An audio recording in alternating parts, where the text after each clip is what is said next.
Bonjour, c'est Benoît du podcast Déclencheur. La photo, comme vous ne l'avez jamais entendu. Le podcasting gagnant en popularité, on me demande de plus en plus souvent, mais au fond, pourquoi un podcast ? Est-ce qu'il y a vraiment besoin de quelque chose de nouveau à côté de la radio et de la télévision ? Alors, puisque vous regardez ceci, je ne vais pas vous faire l'injure de vous expliquer ce que c'est qu'un podcast, mais traditionnellement, on l'explique dans ces termes-ci, en faisant une opposition entre les contenus professionnels et les contenus amateurs. Contenu professionnel que je symbolise ici par une petite antenne, contenu amateur, c'est la personne qui s'exprime. Et donc, on arrive à cette grille d'analyse qui oppose le journal parlé avec le film des vacances. Évidemment, c'est pas toujours aussi clair. Il y a des émissions professionnelles qui vont faire appel à des contenus amateurs. Je pense à Vidéogac, évidemment. Et puis, on a la production professionnelle ou semi-professionnelle à usage très local. Par exemple, des productions réalisées pour une exposition, voire à usage familial, comme par exemple un reportage de mariage. Et donc, cette grille d'analyse, elle est intéressante, mais elle est aussi, à mon sens, trop réductrice. Parce qu'en final, ce qu'elle compare surtout, c'est les moyens de production et quelque part l'intention de production, en caricaturant est-ce qu'on travaille dans un studio professionnel ou avec un dictaphone. Ma carrière dans les médias, en tout cas jusqu'au lancement de Déclencheur, je l'ai fait dans l'écrit, bouquins et magazines. Et la grande leçon que j'ai découverte, c'est que pour un bouquin marche, pour qu'un article marche, il faut réfléchir au lecteur, plutôt qu'aux moyens de production.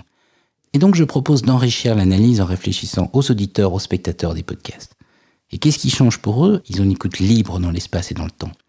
Les médias de flux, radio et télévision, on en profite en respectant la grille horaire. Il faut être devant son poste quand l'émission passe et il faut être à portée d'un émetteur. Par opposition, un podcast, on l'emporte avec soi. Selon moi, cette dimension de mobilité et de liberté, elle est essentielle dans le concept du podcast.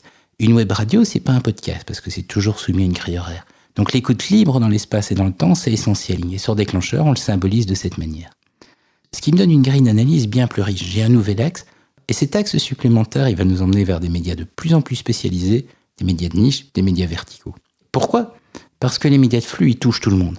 Et donc en construisant la grille horaire, on va privilégier des thèmes qui peut-être ne vont pas plaire à tout le monde, mais vont déplaire au plus petit nombre.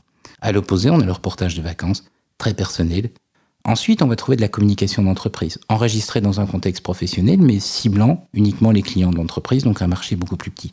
Dans le domaine de la photo, par exemple, Adobe produit un podcast extraordinaire. Des productions locales qui vont par exemple viser un public plus large, mais qui seront produites avec des moyens semi-professionnels.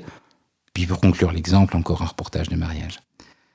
Dans cette grille d'analyse, c'est ce bloc-ci qui me fascine, le bloc des thématiques spécialisées, c'est-à-dire les thématiques qui vont passionner l'audience.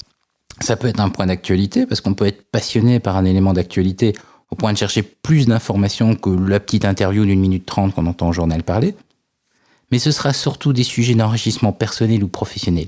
La cuisine, le golf, la voile, la photo, etc. Alors pourquoi le podcasting ?